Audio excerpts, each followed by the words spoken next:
So FRQ number 6, part A asks us what the magnitude of the total impulse on a force acting on the block. So to get impulse, all we need to do is just integrate a force and time graph. So total impulse, we see that forces are acting between 2 and 10.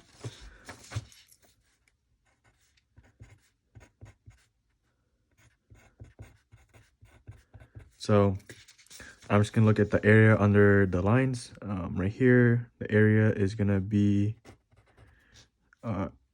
6 times 6, 36. And right here, the area is gonna be 2 times 3, it's gonna be 6.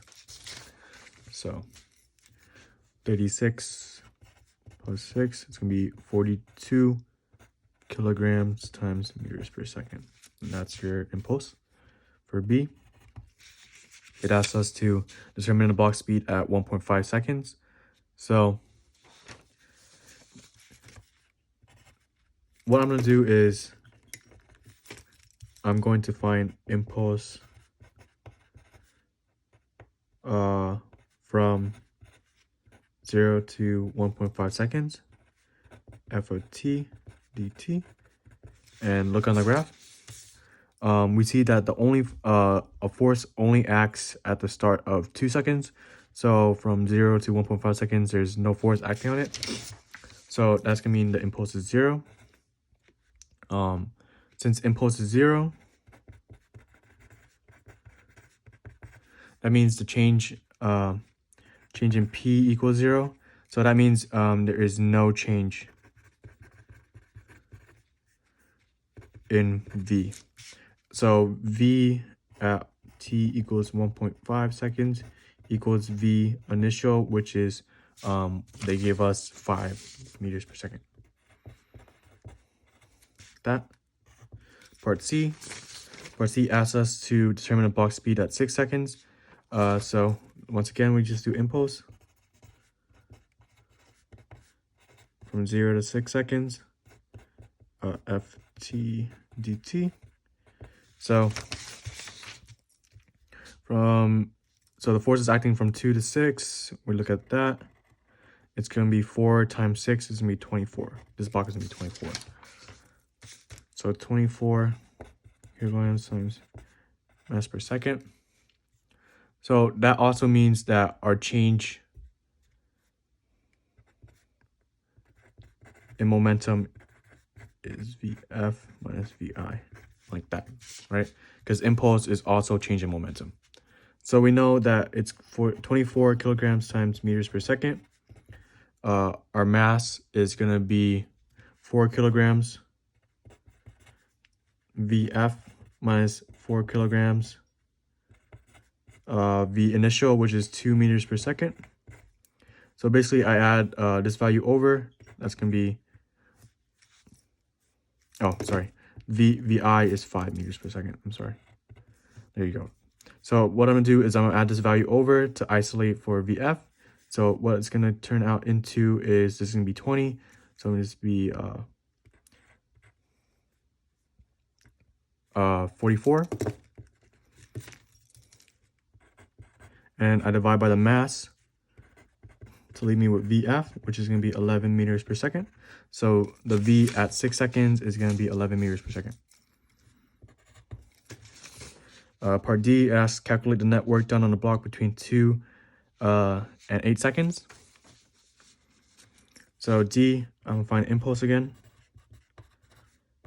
We can't simply integrate the force graph to find work because this is a force and time graph instead of force times x graph. So from 2, I think they said to 8.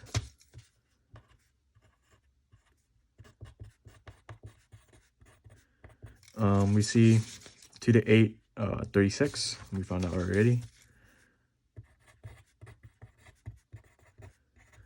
So we know that impulse equals change in momentum, which is m delta v.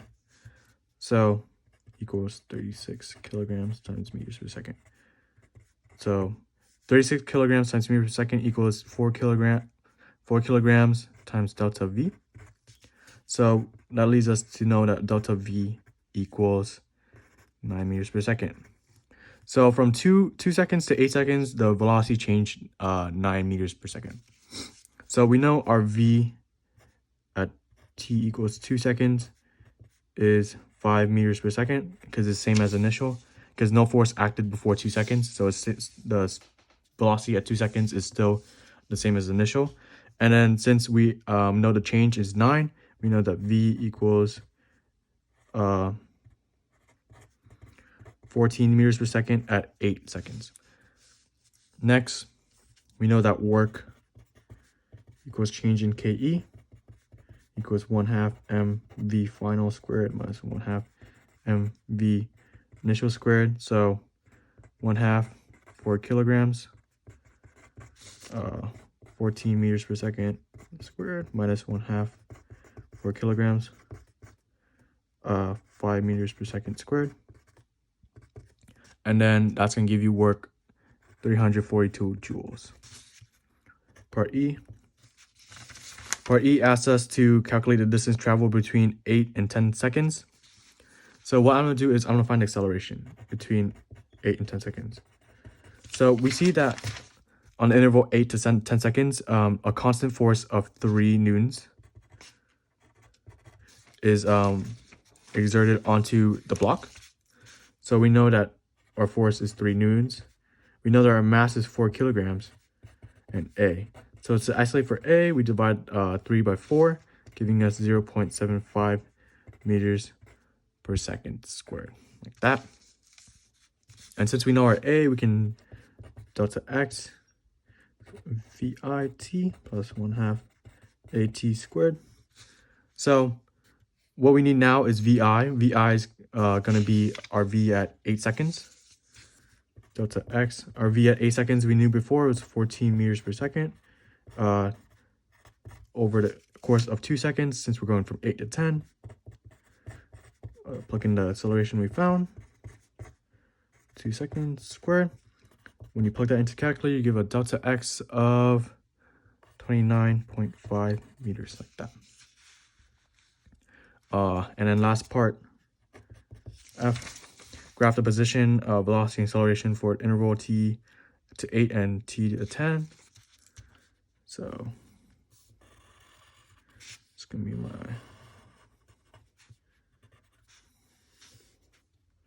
I'll start with A. T. So T is our x-axis and A is our y-axis. So from 8 to 10, we know that a constant force of 3 is acting on the block. So that since there's a constant force, that means there's only going to be a constant acceleration as well, like that. So it's going to be constant. Next, it's going to be V. Since there's a constant acceleration, we know that V increases linearly as well. And then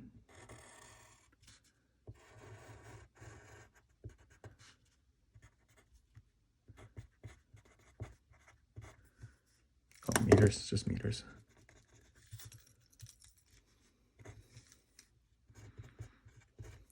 Since V is always increasing, the X position is going to increase exponentially, like that. Okay, thank you.